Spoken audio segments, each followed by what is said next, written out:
Yeah. Any other questions? Okay. So the question is, for various reasons, we may not want to do efficiency. And so is there a generalization of Grove's mechanisms to these modified allocation rules that preserves TSI? So that's basically the general question.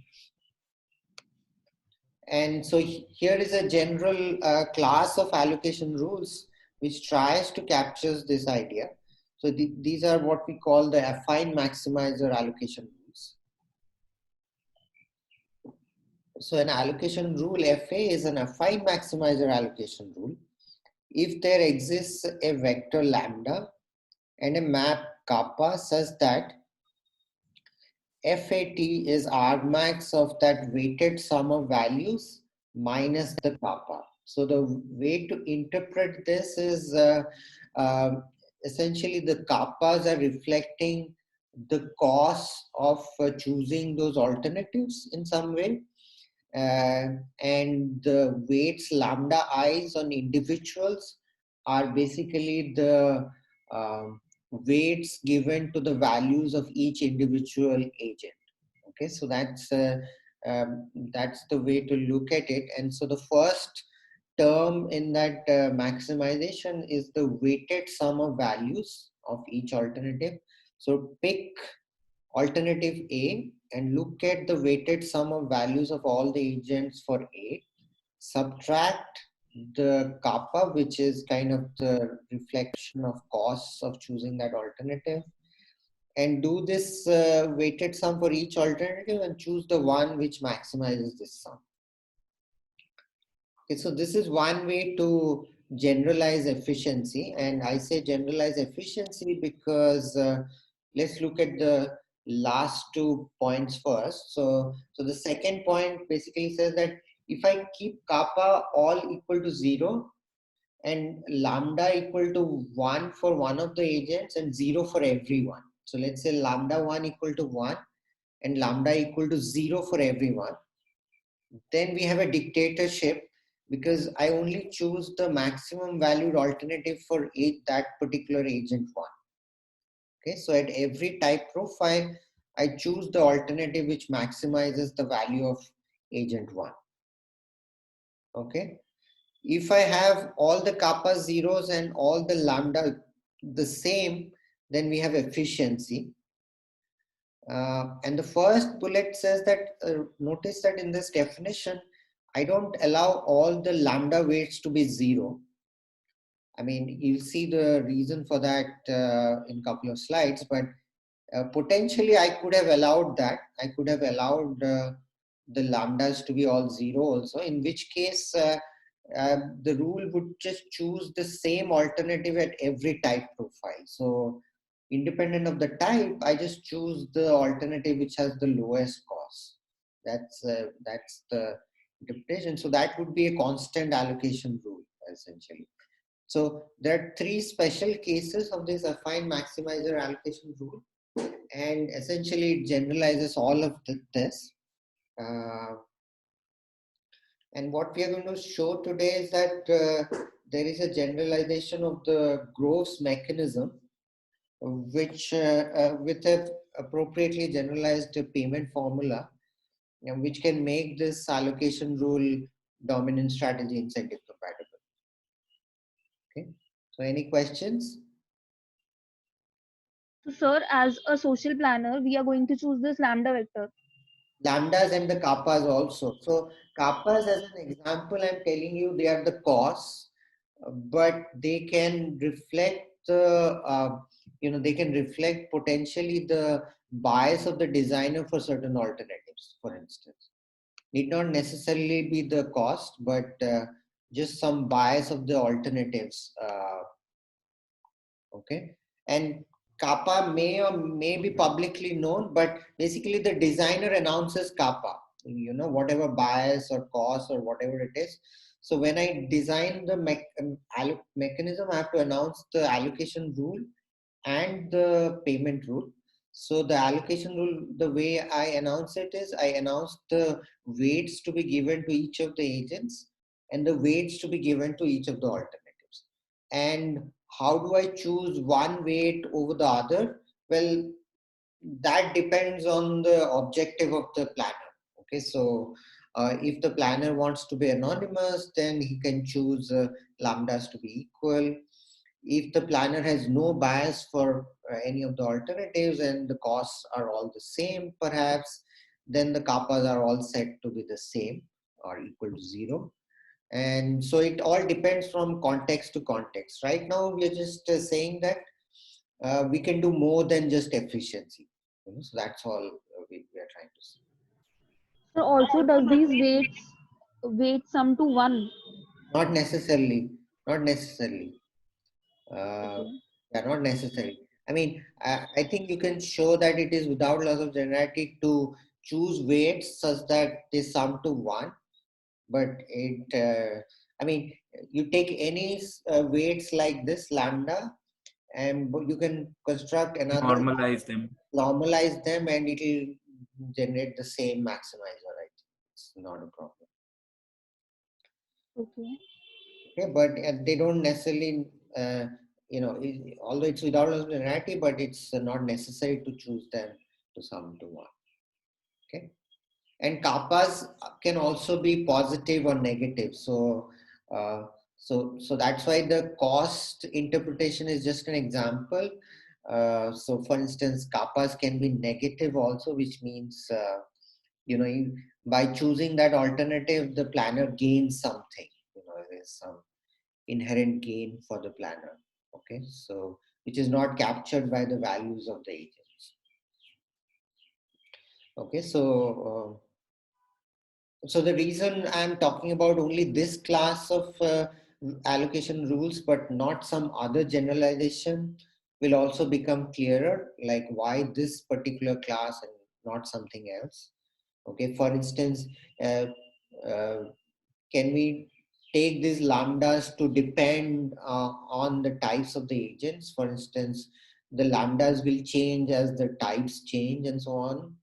I mean, would that also be, that would be a valid allocation rule, but as we will see that they won't necessarily be implementable by a dominant strategy payment rule. So that's why I've started with the simplest possible generalization, and then we'll see. Okay, so we want to generalize groves to these kind of rules, and the generalization is very similar to this. I mean, if you remember for groves, look at this formula here. So it has the same HI term, HIT minus I. Then there is this summation here. Remember in the groves case, we didn't have this kappa term. We also did not have we also did not have these lambdas floating around, so they were, think of them as equal to 1 for everyone. So we just have HI T minus I minus the sum of values of the other agents. Here we just take the minus the sum of weighted sum of values of other agents, sorry, minus the kappa, the weight of the alternative chosen, and normalize that by the weight of agent I. Okay, so 1 over lambda I of this entire expression. And you'll see why it is written in this form. So when we do the proof that this is Indy's strategy proof, you'll see that, setting it up like that basically naturally, gives you the strategy proof condition. So for the proof, look at, fix some agent I, and suppose others are reporting T minus I. And suppose this agent has, type Ti, and he wants to manipulate to Si. Okay. So there are some typos I can see, but so let's go ahead. So suppose by reporting Si, alternative X is chosen. So the maximizer of this term is X, and so we're looking at an affine maximizer of this type, and suppose When he reports SI and others report T minus I, the maximizer is X. When he reports TI and others report T minus I, the maximizer is Y. Okay. So now if you just, so what we want to show that the truth telling utility is greater by reporting truthfully. So if he reports TI, then this is the net utility he gets. But if you expand these terms, what you will see is that you will nicely get this expression where you just have this maximizer term. And then because y maximizes at t this particular expression, then this is greater than equal to the next term. So this inequality holds because of affine maximization. Okay, and then basically the next inequality is uh, mm, sorry, the next one is an equality. It's not an inequality. So next one is just I'm taking out the ith term. So this must be an equality, and VIXI TI. So it's the same term, but now i's term taken out.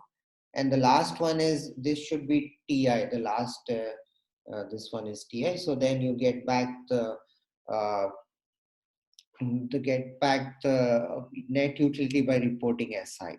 Okay, so it's the proof is exactly the same as Grove's mechanism, just that we have modified this payment expression so that we can use the affine maximizer formula.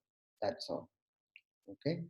So here also you'll see that the reason we have, uh, you know, I should have been more careful in defining this payment term.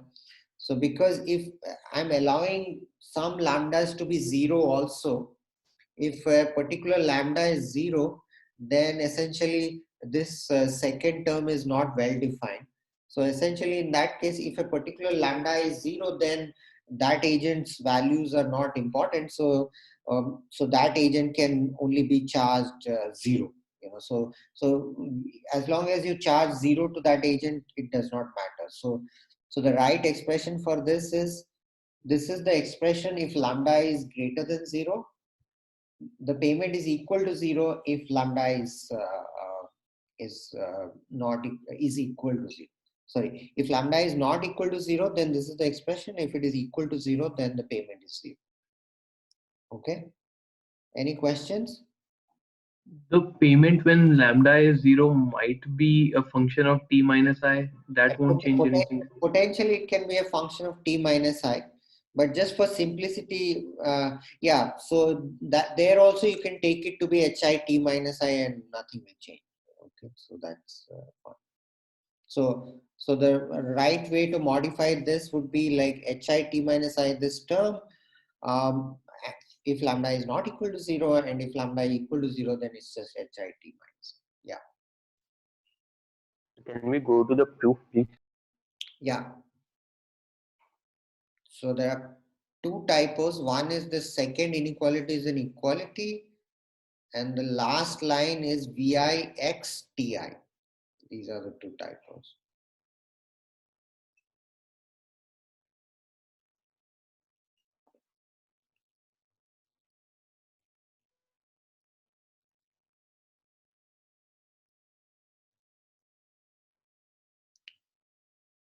So the proof is just algebraic manipulation. The only step where I'm using something is the step where I'm getting the first inequality, where I'm using the fact that y maximizes this weighted sum at t, and hence this sum is greater than the x, the sum for alternative x. That's all.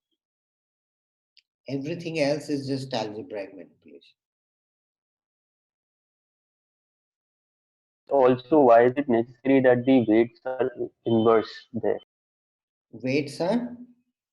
We take the inverse of the weights, right? We are multiplying it by inverse of the weights. Why are we Right. doing So that? as you can see from the proof that if you don't take the inverse, then basically what is happening is at some point, you need to get this summation expression, right? So if you don't have this inverse, then this term, we won't be able to use this maximization. So for instance, suppose I don't have this 1 over lambda I here, okay, for instance. Then the expression that I will get is, I'll get Vi y t minus I plus the weighted sum of other agents. But that's not... I see that. Yeah. So that is the only reason that we are putting this 1 by lambda I, or is there anything else? No. So another way to think about it is like, uh, if you want to have that externality interpretation, essentially, we want to take the externality of an agent over other agents. So, but the externality we want to normalize by the weights given to each of these agents. And so that normalization is done through 1 over lambda.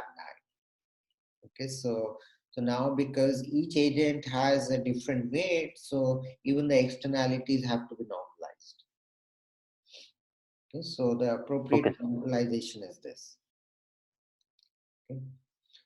So I want to give I want to apply this to a particular public good problem. And before I tell you why this class of rules is really interesting in its own rights, but the application is quite straightforward. So suppose this application is there in Mascolell Winston Green also, if you look at its chapter on mechanism design. So the application has basically this public good, and the two alternatives are whether to provide the public good or not to provide the public good. So 0 indicates not providing the public good and 1 indicates providing the public. So the type of the agents is basically the value of the public good to agent I. So if the public good is provided, then I realize my value. If the public good is not provided, I normalize that to 0. Okay. So this is how the value function looks like. But there is also a cost of providing the public good, which is C. So the way the designer wants to, decide whether to provide the public good is, if the sum of values for the public good is greater than the cost, then we should provide the public good. Otherwise, we should not provide the public good. So the affine maximizer is lambda i's are all equal to 1, and kappa 1 is equal to C, and kappa 0 is equal to 0. Okay, so the weighted sum for the 0 alternative is always 0 because the values are 0, kappa is 0. But the weighted sum for 1 may be positive, negative, or 0, depending on what the values are and what C is. Okay, so the public good is chosen if that the sum of values exceeds the cost. Otherwise, it's not chosen. Okay. So everybody sees that this is an affine maximizer allocation rule.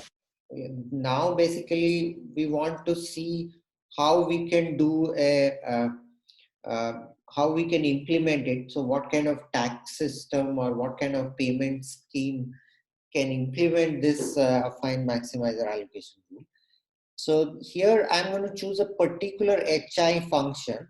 So remember, these generalized Groves rules leave you with the flexibility of choosing the HIs. So this one is reminiscent of the VCG mechanism. In fact, the mechanism that Clark proposed is in the context of this problem, and he introduced this particular mechanism, which he called the pivotal mechanism. So the pivotal mechanism is defined as follows. It's similar to the VCG in the sense that I just maximize the weighted sum of values of all the agents except agent I, and that maximized sum of values minus the cost of the alternative, I maximize basically. Okay, so the weighted sum of values of n minus I minus the cost of the alternative, I maximize that sum. So it's in a sense it's the maximum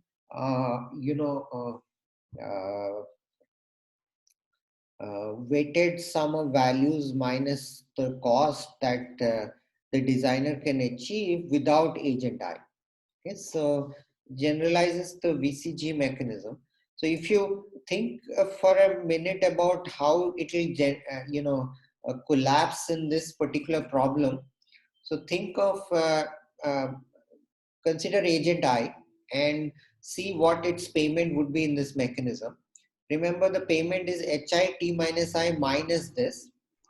So suppose, uh, all the agents, when all the agents are present, we choose one. So that means that the sum of values of the agents exceeds the cost.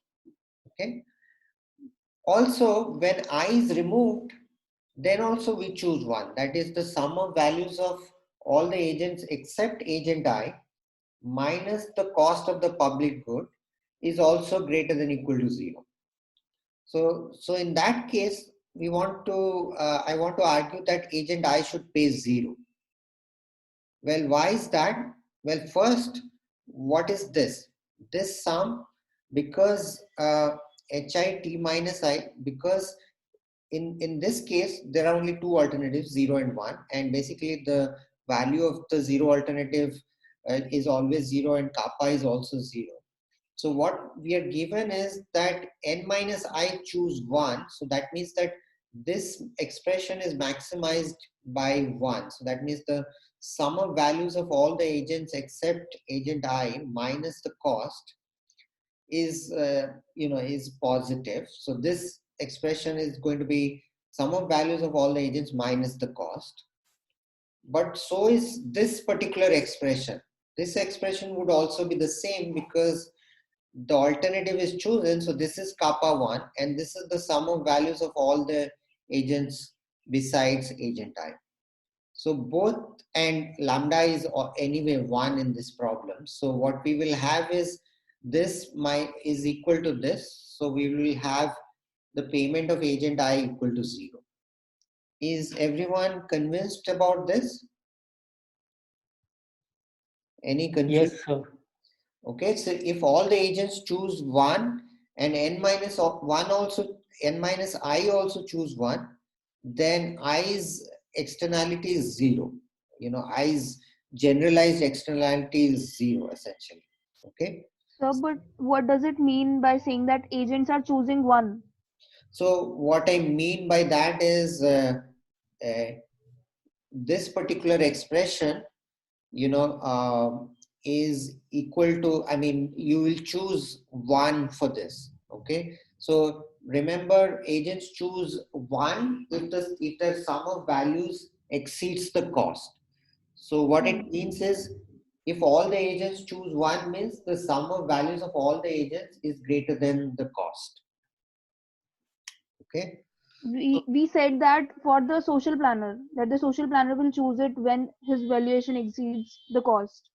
No, not his valuation. The sum of values of all the agents exceed cost. So that's the rule here.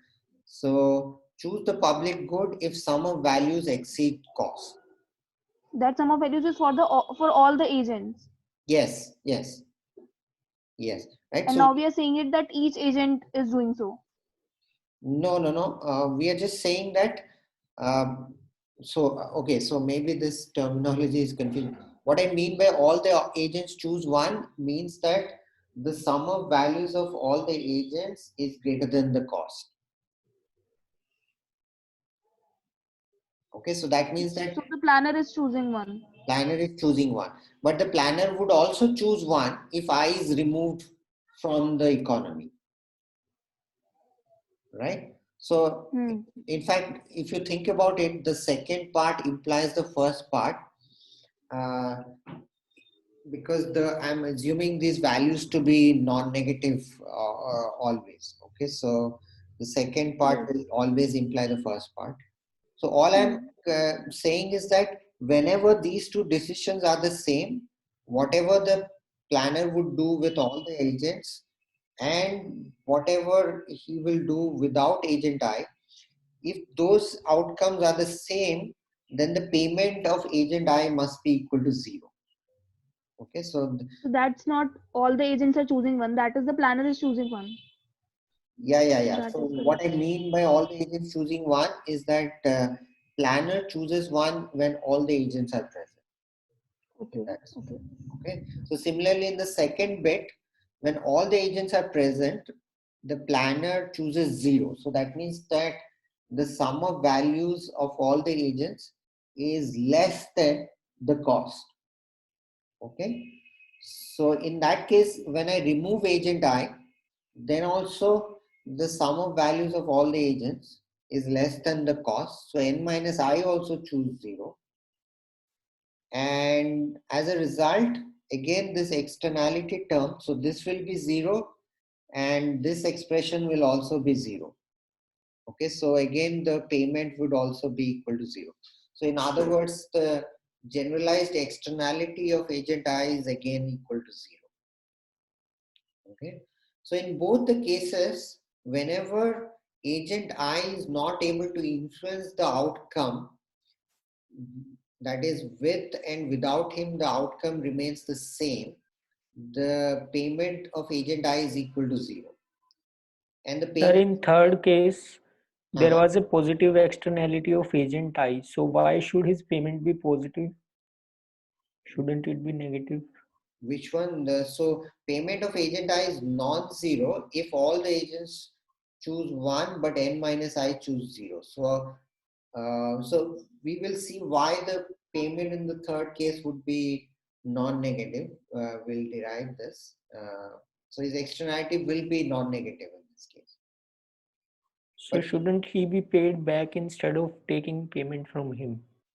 no, not really, right? Because uh, uh, I mean, his net utility will be non-negative, but he will be, I mean, it's not clear that why he should be compensated because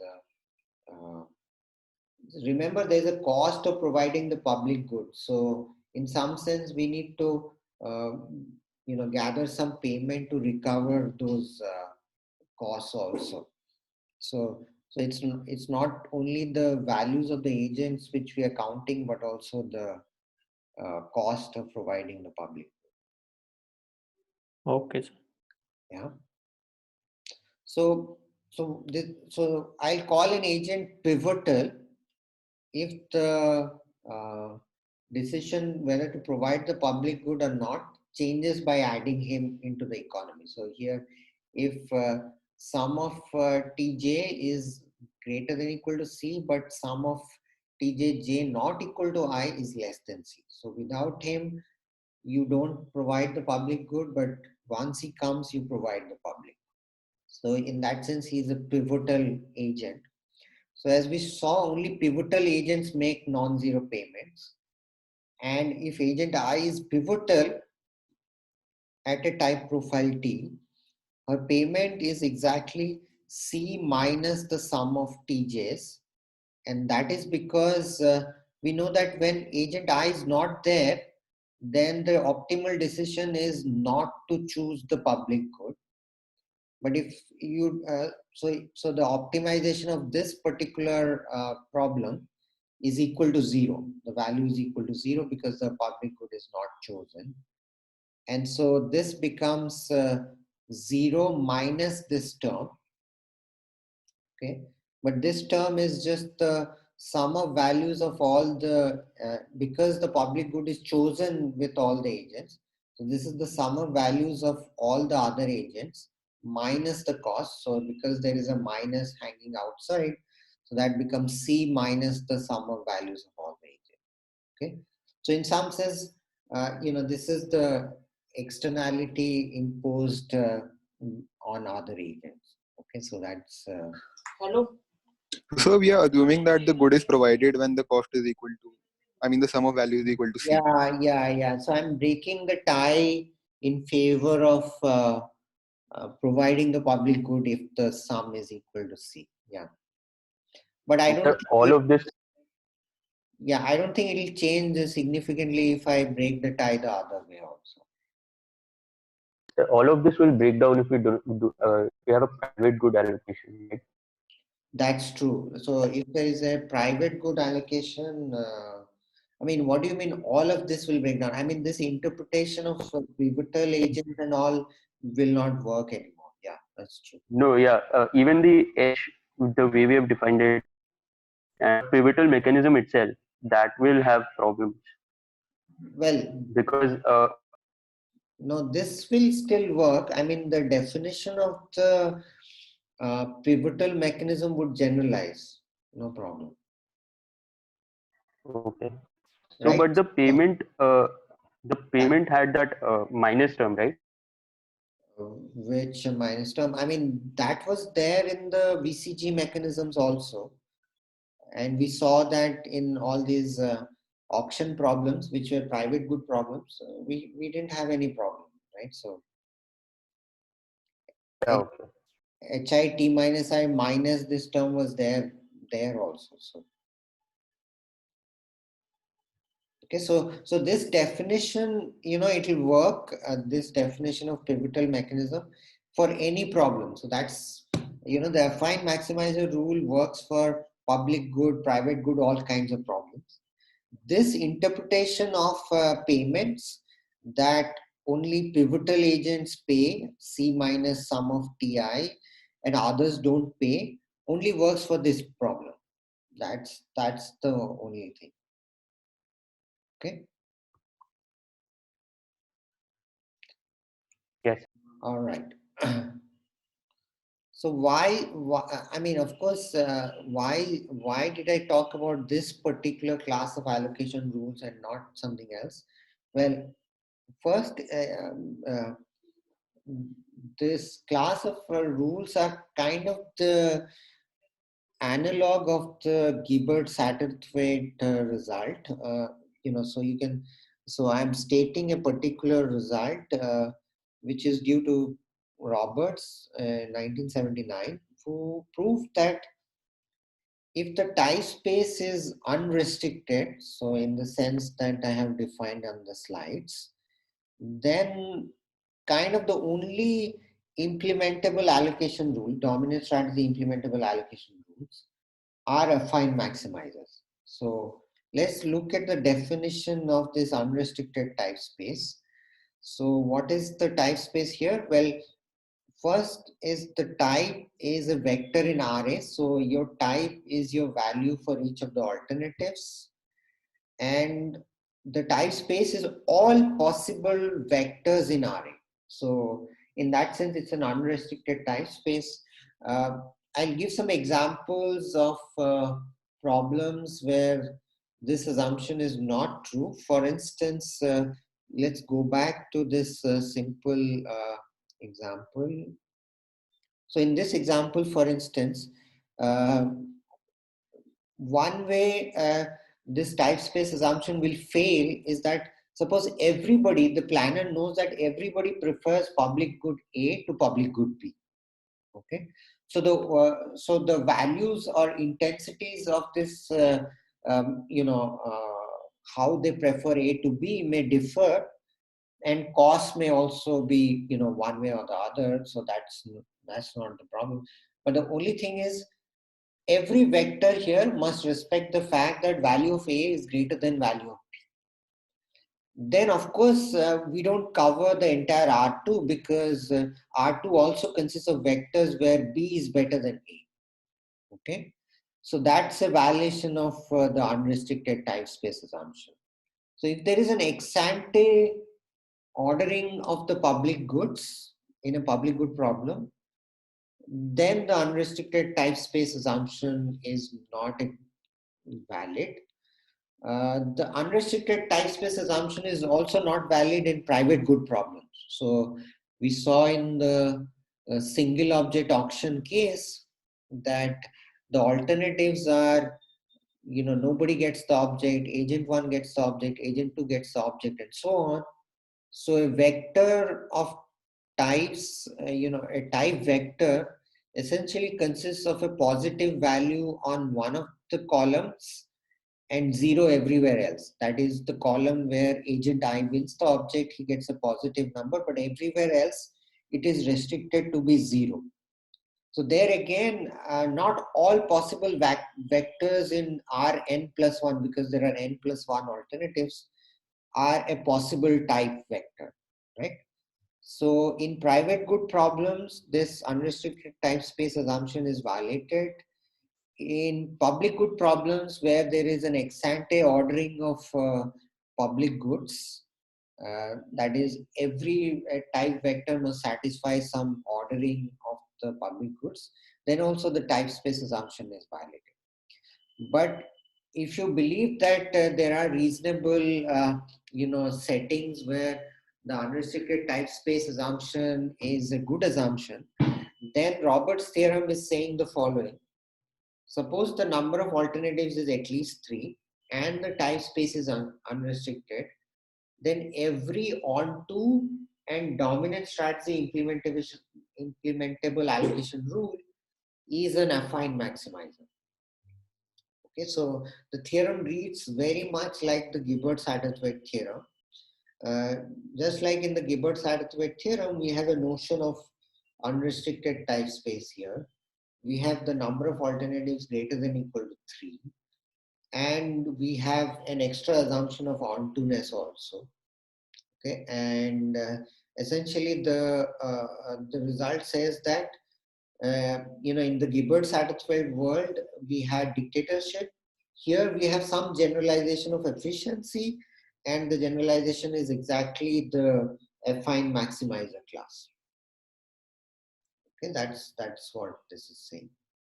So in some sense, it's saying that if you want to choose among various strategy-proof mechanisms in a very rich type space, then the only choices you have are these affine maximizers.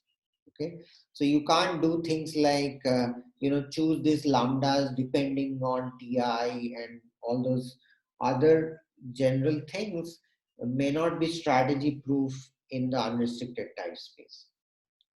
Okay. So of course, as I said, a couple of comments. This is the counterpart of Gilbert-Satterthwaite theorem, as I have said. But the proof of this theorem is much more complicated than the Gilbert-Satterthwaite theorem, whose proof we studied. But this one will take at least 5-6 lectures to do a proof. So I'm skipping it. It's possible to apply this to public good settings where agents may assign any value to alternatives. So there is no ex ante ordering of these alternatives, but definitely not applicable to private good settings. In private good settings, we will have many more allocation rules which are dominant strategy implementable, and we'll study them also later. And, and the idea is simple that the private good allocation problems have a restricted type space, and that means that the set of incentive constraints are smaller. If the constraints are smaller, then many more things will qualify. So that's basically the simple intuition of that. Okay. So there is this condition that there should be at least 3 alternatives in the theorem. Just like in the Gilbert-Satterthwaite case, with 2 alternatives, you have a more complex class of allocation rules which are dominant strategy implementable. I'm skipping what they are, but if you're interested, I can point you to some papers. Okay, so I'm going to stop this part of the lecture. So we have come to the end of this efficiency and generalized efficiency and so on. So now we'll go to another part of the lecture where we will study private good allocation problems. So if you want to compare to the first part of the course where we studied voting and then went to matching, here we have basically completed the analog of voting section now, and we are going to move to the matching section, so to say. Okay. Any questions?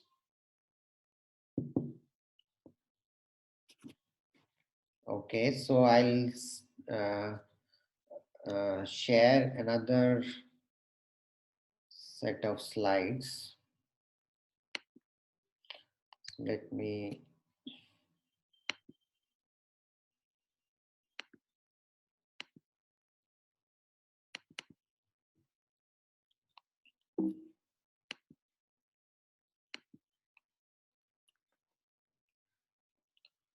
So are the new slides visible? No, sir. No? sir. Okay. Screen is black. The screen is black. Okay, let me share it.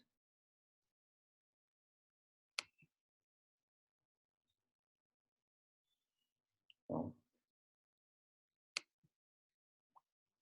One sec.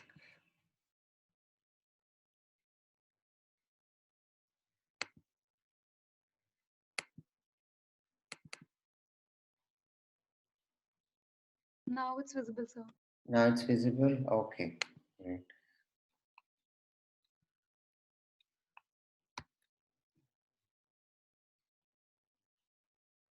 Okay, visible? Not visible, sir. Huh? Not visible. Not visible.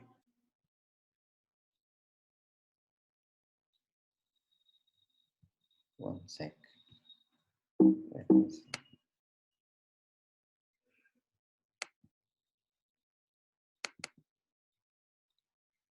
Is it okay now? Yeah, Yes. yeah, Yes, it's sir. Okay. Okay. Okay, so now we are going to change gears in some sense and basically talk about a particular private good allocation problem. And this will be the focus for around 6 lectures now, or more than that probably. So we are exclusively going to talk about single object allocation problems.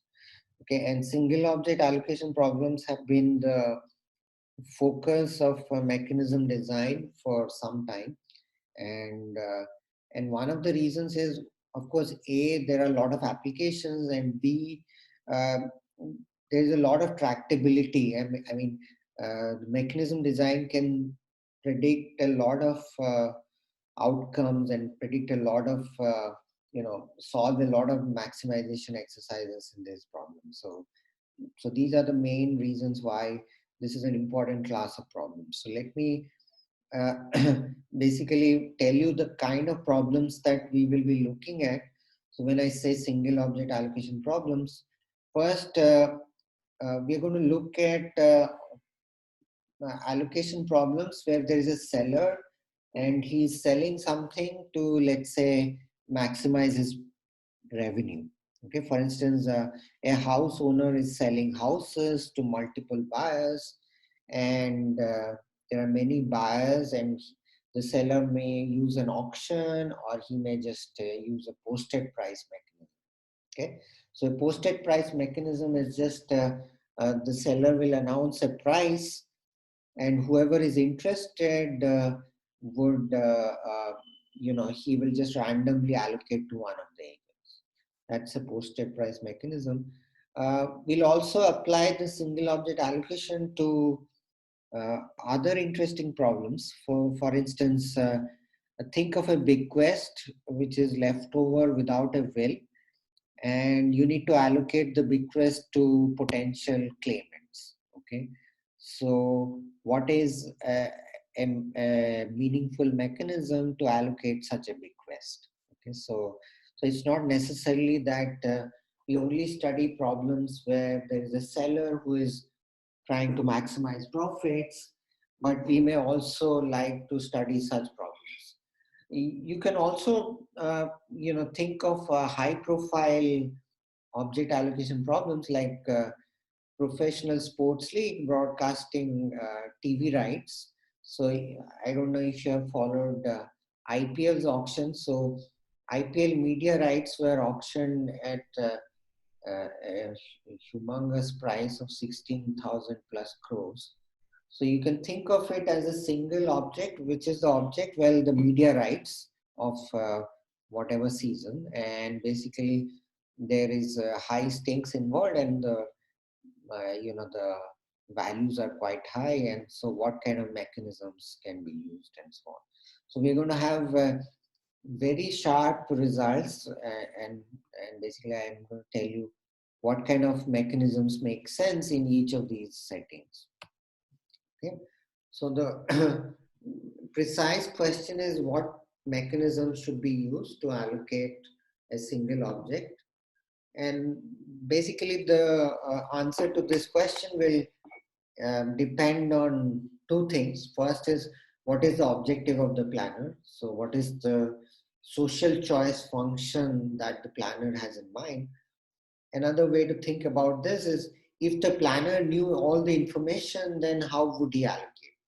Okay, so that's basically your social choice function. And the second issue is what are the constraints? Okay, so of course we are going to put incentive compatibility, we're going to put some participation or individual rationality constraints, but we are also going to put some constraints on what kind of payments that can be made. There's some feasibility, budget balance, all these things we discussed in some earlier lectures. So as we go along, we're going to add on these constraints and basically help the planner choose one particular mechanism amongst the class of all possible mechanisms.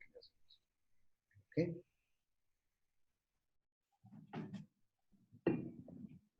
Any questions? No, sir. Okay, so the model is quite simple. So there are n agents and there's a single object that needs to be allocated. And the type of agent is his value for getting the object. If he does not get the object, then the value is normalized to 0. And the type space of the agent is assumed to be an interval between 0 and bi. Okay, so this, as long as we assume this interval form, all the results go through. It need not be a closed interval. It can be an open interval. Even then, the results will go through. Second, the interval need not be of this 0 bi form. So we can take some L and H as the lower limit and the upper limit. So even then, all the results that I'm saying works. But I'm just taking this type space to be a closed interval with lower limit 0 because it simplifies many of the notations that we are going to encounter later on. Okay. And the set of type profiles is the product of the type spaces of all the agents. So far I have only talked about deterministic allocations, but here we can talk about lotteries over allocations also. So there is a set of deterministic allocations that I'm going to denote as A, capital A, and that basically is your who gets the object. Okay, so that basically if there are n agents, then there are n plus 1 deterministic allocations. And this delta A is basically a lottery over that set. And a typical element, small a of delta A, will be a probability distribution over the set of agents. And AI will specify the probability with which agent I gets the object. Okay, so we are allowing for randomization. So we are looking at a larger class of mechanisms where we allow for randomization. Okay. Values are linear in this sense. So if I'm an agent who has type Ti, then my value for alternative A is my share of the object or my probability of winning the object times the type, my type or my value for the object. Okay. This is only for simplification. Many of the things will go through even if we don't have this linear form. Okay, so as long as we have some kind of reasonable assumption on this vi function, most of the results that I say will go through. Okay, but for now I'm just going to assume that value for ATI is basically AI times TI. Okay, and utilities are quasi-linear. So if I'm getting AI and paying PI, then my utility is AI TI minus PI. Okay. So first thing is, why do we need to consider randomization? I mean, why is this extra thing that we are considering? Well, at least there are some pros in the sense that sometimes you need to consider randomization to treat agents fairly. Okay, for instance, if there are ties in values, you might want to toss a coin and decide. Okay, that's one reason. There are other settings where it makes sense to randomize. For instance, suppose we are allocating a time period t, which is like a divisible object, let's say for broadcasting. So suppose we are giving a contract of 15 years or something for broadcasting IPL matches. It may make sense to give parts of those time periods to different broadcasters, right? So basically, uh, you know, um, so, so, so time is kind of a divisible object, and so uh, the AI in that sense basically reflects the fraction of the object that I get, and in that sense, it makes sense to randomize essentially. So randomization has a slightly different meaning in that In one. those cases where companies have different time periods allocated for broadcasting their companies, so there may be time value involved, like present value and discounting stuff Correct, going. correct. For this example, let's assume that there is no discounting involved. So that is wherever you get the same time period, your value is the same. Let's assume that.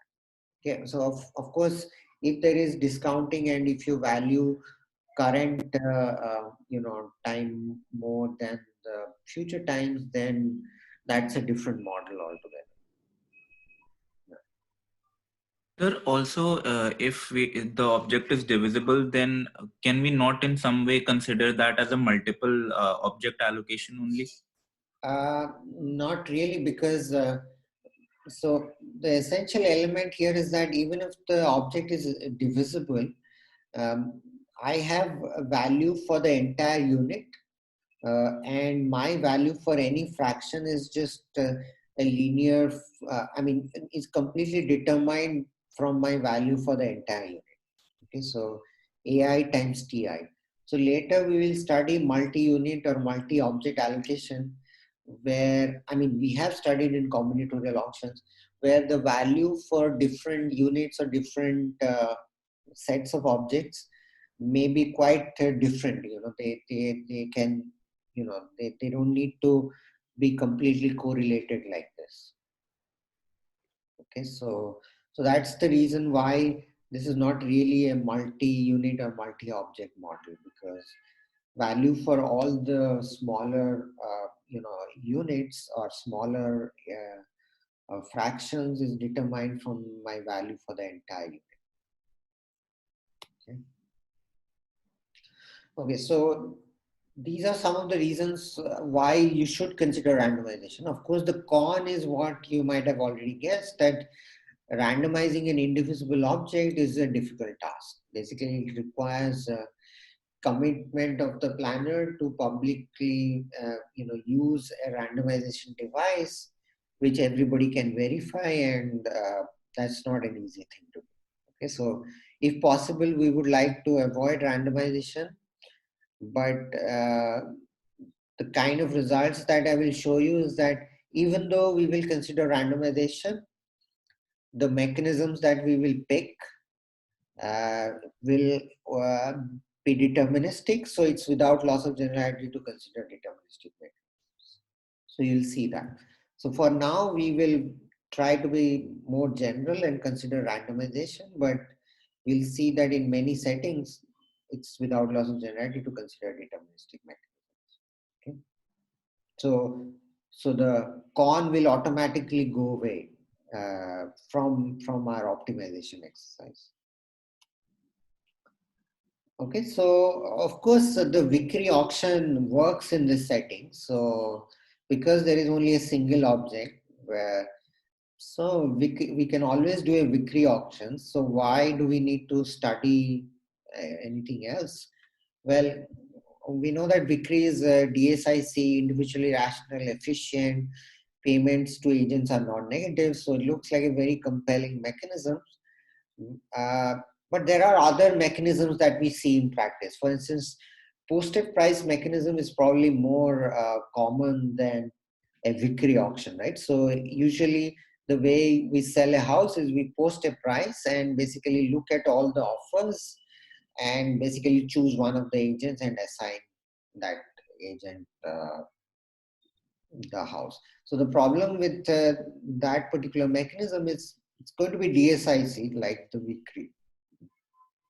It's going to be individually rational because agents' utilities will be non-negative and nobody will make negative payments. So basically, in that sense, it inherits a lot of properties of the victory auction, but it's inefficient because if you post a very high price, then nobody will, it's possible that nobody buys the house.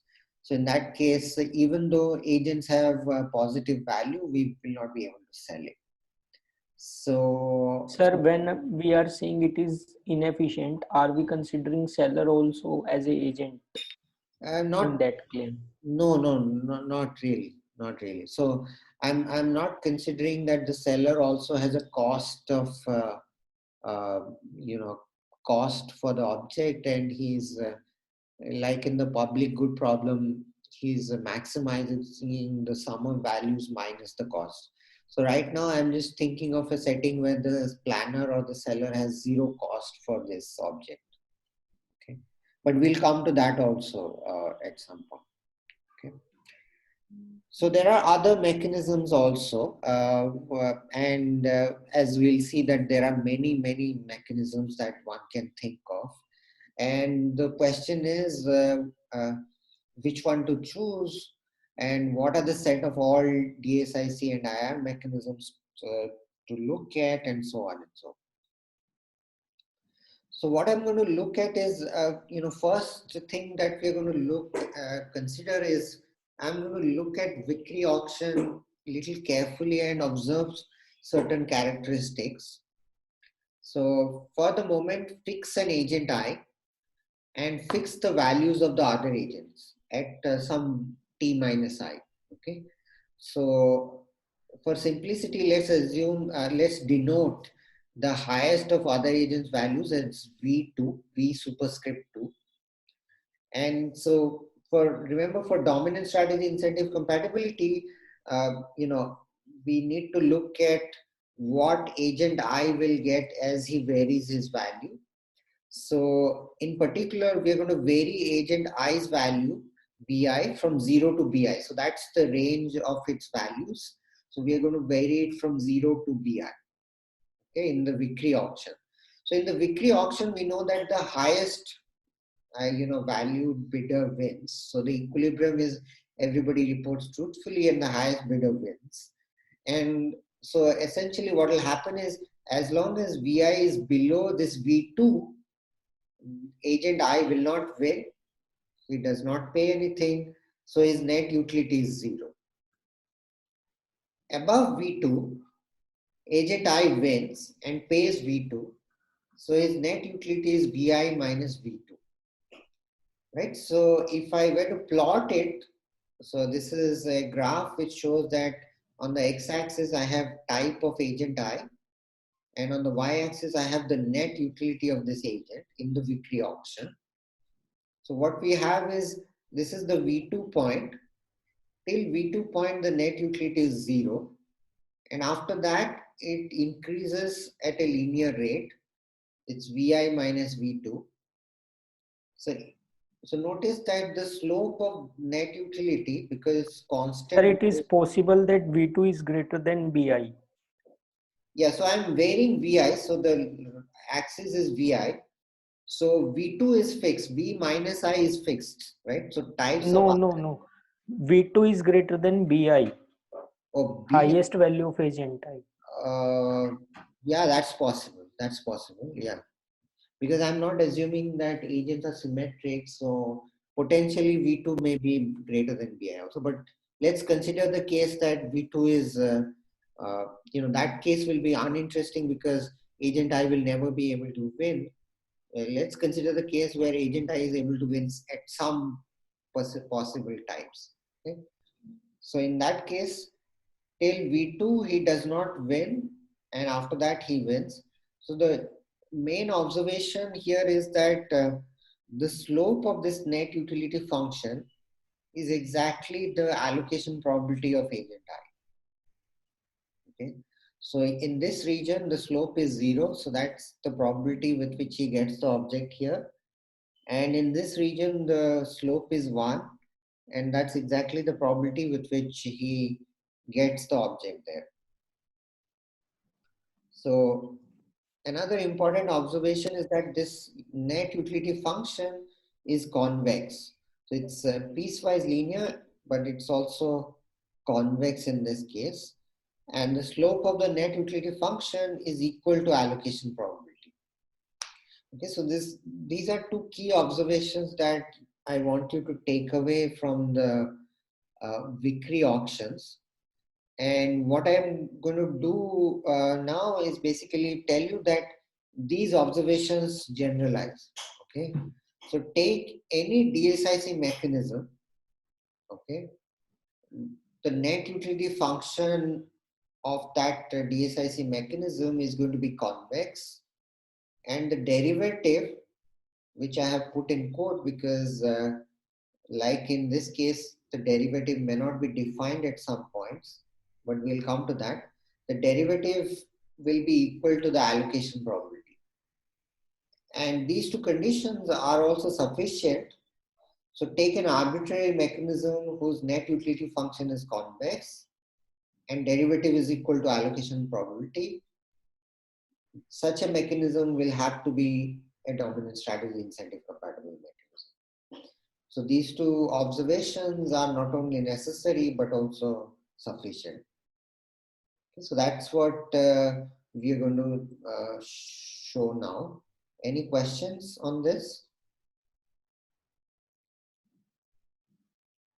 Okay, so I hope everybody's following.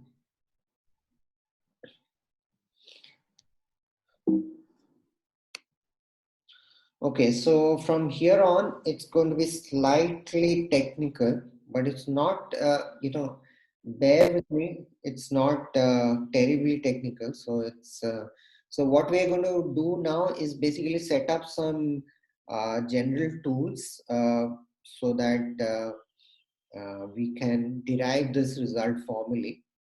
So we are going to invoke some facts from convex analysis, and these are very simple facts. I mean, I'm going to do some of the proofs. I'm going to skip most of the proofs. So we are going to deal with convex functions, and convex functions defined on some interval I on the real line. So just like here, the interval is for every agent, the type space is the interval that you should keep in mind. So I is basically Ti for some agent. Okay, but in generally, we're going to consider, we are going to derive some properties of convex functions defined on intervals. So as you know, a function is convex if this property holds, and maybe you already know that if a function is convex, then it is continuous in the interior of I. So it's always going to be continuous in the interior of I. Maybe there is a discontinuity at the boundary points, but in the interior it will always be continuous. It is differentiable almost everywhere in I. Okay, so it may not be differentiable at some countable set of points, but it's differentiable almost everywhere. So in the example, there was a non-differentiable point here. So a convex function may have points of non-differentiability, but almost everywhere it is differentiable.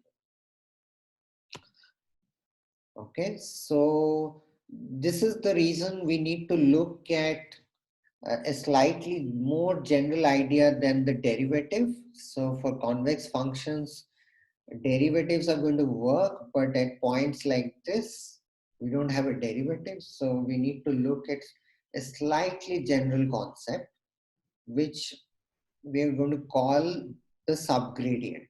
Okay, so what's a subgradient? So a subgradient is like a derivative. So we'll actually see that it's very close to a derivative. So for any x in the interval, x star is a subgradient of the function g at x if for all z the following inequality holds: gz minus gx is greater than equal to x star times z minus x. Okay, so so in some sense the value difference in value of the function at z and x is greater than equal to this subgradient times the z minus x. Okay, so if so it's not even clear that I can define a subgradient at every point of this function. So whether a subgradient exists or not. So the x star may not lie in the domain of G always. No. X star is some real number. You can choose any real number. Okay. Okay, so it need not be in I, it need not be in the range of G, whatever. It's some real number. Sir, is it unique? But the definition says it X belongs to I. X belongs to I, but X star is need not belong to I. Okay. Okay, so Sir, is this X star unique? so I'm going to come to that. It's not even clear that X star exists. Such an X star exists for every X in I. But so the first lemma is the following, and maybe we will stop at okay, let's see. So first lemma says that suppose G is a convex function and suppose X is in the interior of I. So here we, in the definition, I have taken an arbitrary X, but suppose I take something in the interior of I. Moreover, G is differentiable at X.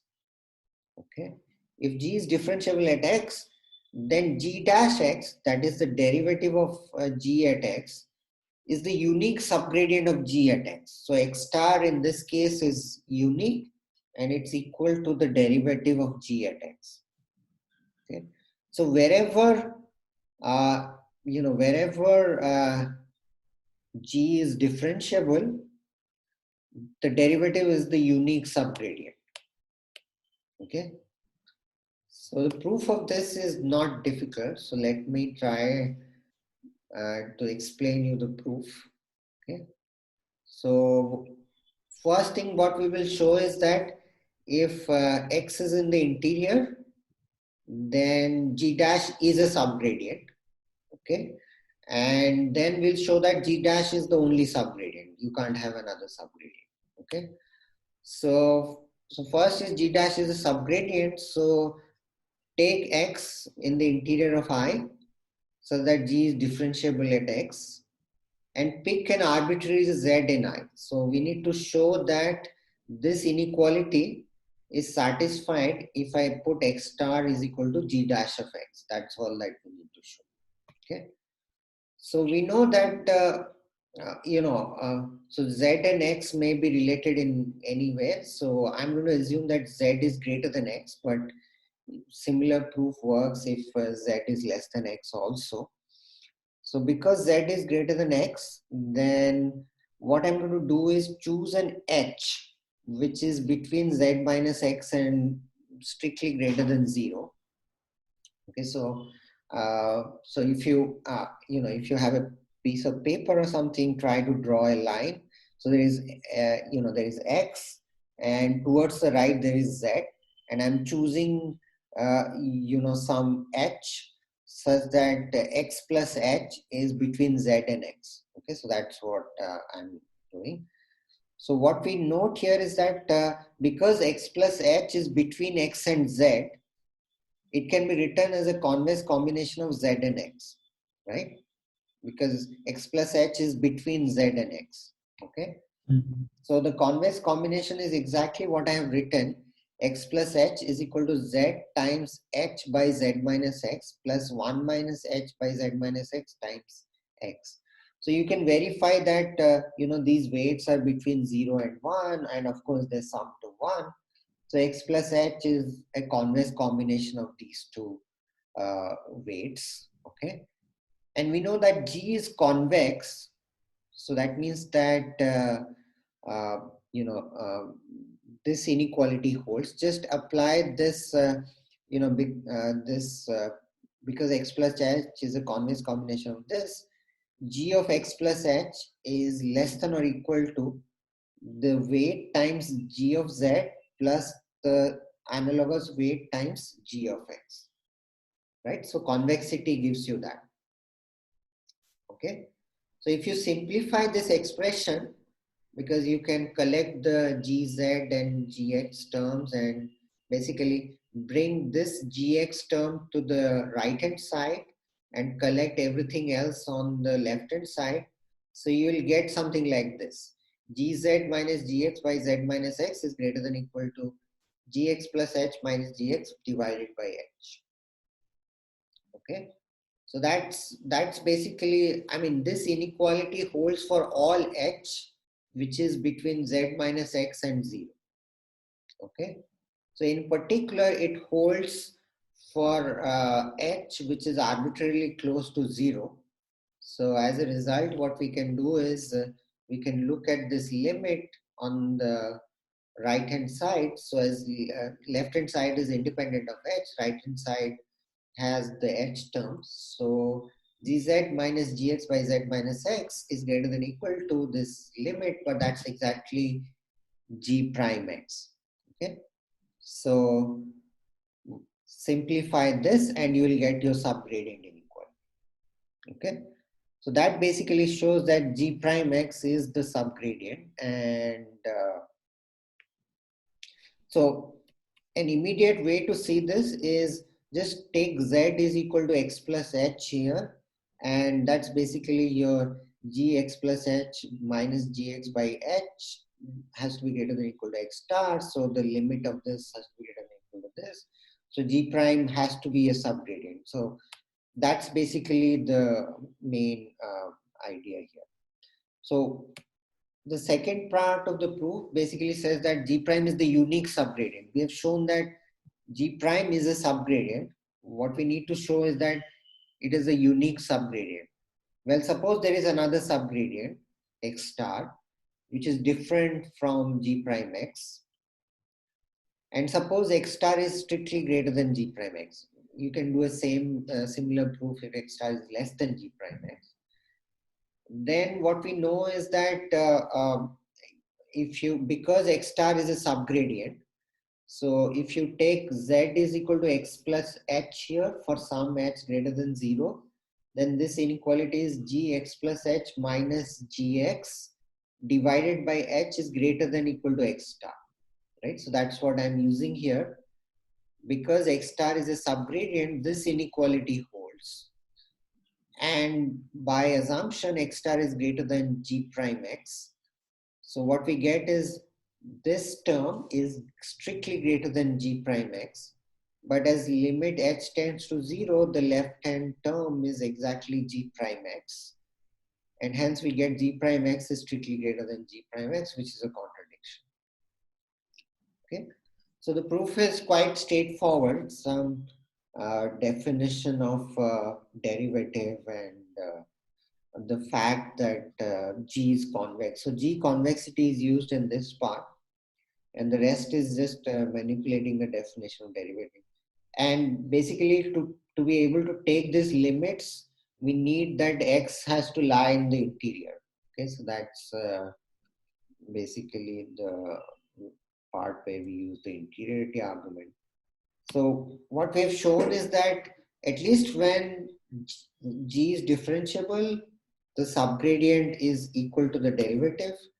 So if you were to imagine a picture like this, so first let's look at the picture. So this is a convex function. So all these points, the function is differentiable. So the subgradient is just the derivative. But what this lemma in this slide is saying is that even if G is not differentiable, a subgradient will always exist. So the intuitive way to think about it is, remember, let's look at this picture. So on this side, the derivative, if I, as I approach this particular non-differentiable point from the right-hand side, there is a derivative, which is the slope of this line. It's a straight line. but there will be another derivative as I approach this point from this side. But because it's a convex function, this derivative will always be less than this derivative, this side derivative. So there will always be some gap in those two derivatives. Okay. So basically the subgradient at that particular point can be anything in that interval. So you take the left hand side derivative of at this point, you take the right hand side derivative at this point, and that because it's a convex function, the the left hand side derivative is less than the right hand side derivative, and anything in that interval is a candidate for the subgradient.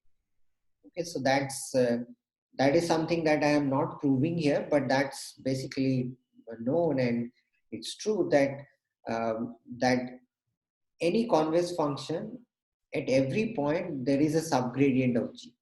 Okay, and we are going to denote this by this symbol. So it's a there might be many subgradients. So for instance, if you draw two lines, so let's say this has a slope of 1/4 and this has a slope of half, then anything between 1/4 and half, any number between 1/4 and a half at this point would be basically a subgradient. Okay, and is this clear? Yeah. Yes, sir. Okay, so essentially we're trying to, because of this non-differentiability, we're just, doing some little extra work to cover these non-differentiable points. Okay, that's all we are doing. So here is a straightforward lemma. So suppose G is a convex function, and let phi be a function such that phi z picks a subgradient of G at every point. Okay, so phi z is a subgradient of G at this at z. Okay, so what this is saying is that if I pick x greater than y, then phi x is greater than equal to phi y. So what this is saying is that suppose I pick the subgradient of this function here and the subgradient of this function here, then this has to be greater than the subgradient here, and that follows immediately because these 2 points are differentiable, and we know that convex function, the derivative is non-decreasing, so this is greater than equal to this.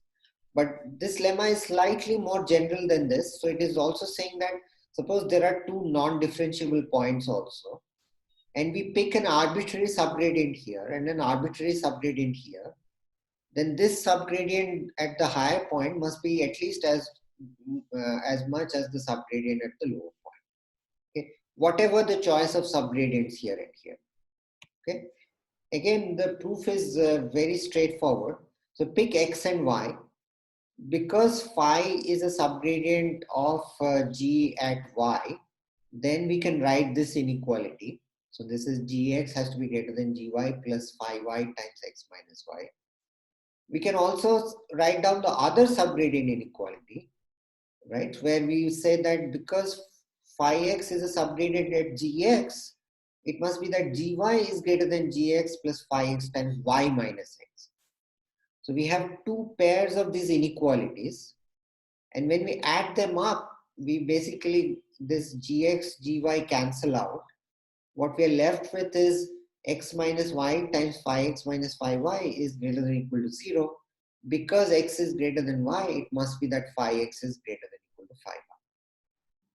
Okay, so that's the first immediate result, that subgradients are non-decreasing of a convex function. Also, we can generalize the fundamental theorem of calculus a little bit. Remember, the fundamental theorem of calculus says that if you have a differentiable function, then g of x can always be written as gy plus the integral, definite integral from y to x, g dash z dz. Okay. Of course, if g is convex, it need not be differentiable, but we can still write an analog of that. And the analog is basically gx is equal to gy plus integral y to x and we replace this derivative g prime z by the subgradient map, which is the phi z. So phi z basically picks the subgradient at every point. And the reason this lemma is true is because, remember I told you that convex functions are differentiable almost everywhere. If it is differentiable almost everywhere, then when we evaluate the integral, we can basically forget about the points where the function is non-differentiable. And if you forget about the points where the function is not differentiable, then this phi is basically the derivative at all other points. And then we are back to the same fundamental theorem of calculus. So it's basically fundamental theorem of calculus, but stated slightly generally for this convex function. Okay, so that's basically the machinery that we need to remember. And I'm going to stop here. Basically, what I want you to do for the next class is try to get on top of this convex analysis facts, and in the next class I'm going to use this to derive certain implications of strategy proofness and individual rationality using these convex analysis. Okay, any questions? So can you share these slides? Yes, I will share the slides as well as the recordings. I think I have most of the recordings. I started a little late, but I'll share most of the recordings also. Okay. Okay. So next class will be on Monday, same time. Is that okay? Okay, sir. Yes, Okay, Yes, sir. sir. Okay. Thanks a lot. Thank you. And those of you who haven't submitted the referee report, please submit. Okay. Okay, sir. Okay. Okay. Thank you. Thank you, sir. Bye. Bye.